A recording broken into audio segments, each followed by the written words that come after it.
نوجوانوں نے غار میں پناہ لی. فقالوا ربنا، اور کیا کہنے لگے، اے ہمارے رب، آتنا من لدنک رحمہ، تو دے ہمیں اپنی طرف سے رحمت، اور ہیئ لنا من امرنا رشدا، ہمارے معاملے میں کوئی رشد کا انتظام کر دے، یعنی درستگی کا انتظام کر دے.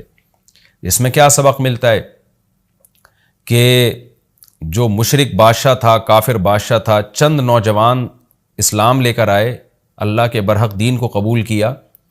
ان کو یہ یقین تھا کہ ہم اس علاقے میں رہ کر اپنے دین اور مذہب پہ قائم نہیں رہ سکتے، لہذا انہوں نے ارادہ کیا ہم ہجرت کرتے ہیں. تو اب ہجرت کر کے جائیں کہاں؟ تو اللہ سے دعائیں مانگ رہے ہیں. اس سے کیا پتہ چلتا ہے کہ جب آپ کے لیے کسی علاقے میں رہ کر دین پر چلنا ناممکن ہو تو آپ پر لازم ہے کہ آپ اس علاقے کو چھوڑیں، ایک بات. نمبر 2، چھوڑ کر آپ اللہ پہ اعتماد اور توکل کریں کہ جس اللہ نے مجھے یہاں کھلایا وہ کہیں اور بھی کھلا سکتا ہے. نمبر 3، اللہ سے 2 قسم کی دعائیں مانگیں. نمبر 1، اے اللہ تو میرے لیے رحمت کا انتظام کر دے، یعنی اپنا رحم کر تاکہ تیری رحم کی وجہ سے ہمارے لیے معاملات آسان ہو جائیں. نمبر 2، تو ہمیں گائیڈ کر، ہیئ لنا من امرنا رشدا کا مطلب سیدھا راہ دکھا، ہمیں بتا کہ ہم نے جانا کہاں ہے، کس ملک میں اسٹے کرنا ہے، سفر کیسے کرنا ہے. یہ بالکل ایسے ہی ہے جیسے موسیٰ علیہ الصلوۃ والسلام سے غلطی سے قتل ہو گیا، تو اب مدین سے جب نکلنا تھا، مصر سے جب نکلنا تھا تو راستہ معلوم نہیں تھا، تو وہاں بھی اللہ تعالیٰ سے موسیٰ علیہ السلام نے دعا مانگی کہ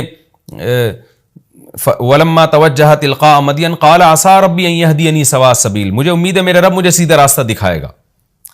تو جب انسان کو راستے معلوم نہ ہو، گائیڈنس نہ مل رہی ہو کہ جانا کہاں ہے، کہاں اسٹے کرنا ہے، تو ایسے موقع پہ اللہ سے سیدھے راستے کی دعا مانگنی چاہیے. تو یہاں بھی انہوں نے دعا مانگی کہ اللہ تو ہمارے لیے رحمت کا انتظام کر دے اور ہمارے لیے ہمیں گائیڈ کر دے کہ ہم نے جانا کہاں ہے، کہاں اسٹے کرنا ہے.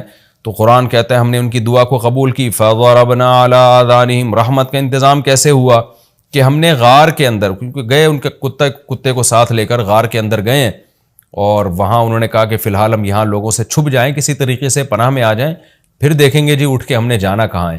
تو قتل کے خوف سے نکلیں اور غار میں جا کے آرام کیا. تو اللہ کہتے ہیں ہم نے ان کے کانوں پہ پردہ ڈال دیا، سلا دیا گہری نیند، سنین عددا، کئی سال تک. ثم بعثناہم، پھر ہم نے ان کو جگایا، لنعلم ای الحزبین، تاکہ ہم دیکھیں، جس کا نتیجہ یہ نکلا کہ ہم یہ دیکھنا چاہتے تھے ان دونوں میں سے کون سا فریق ایسا ہے احصیٰ لما لبثوا امدا، جو مدت کے اعتبار سے زیادہ کاؤنٹ کرنے والا ہے اس مدت کو، لما لبثوا، جس مدت تک یہ لوگ ٹھہرے.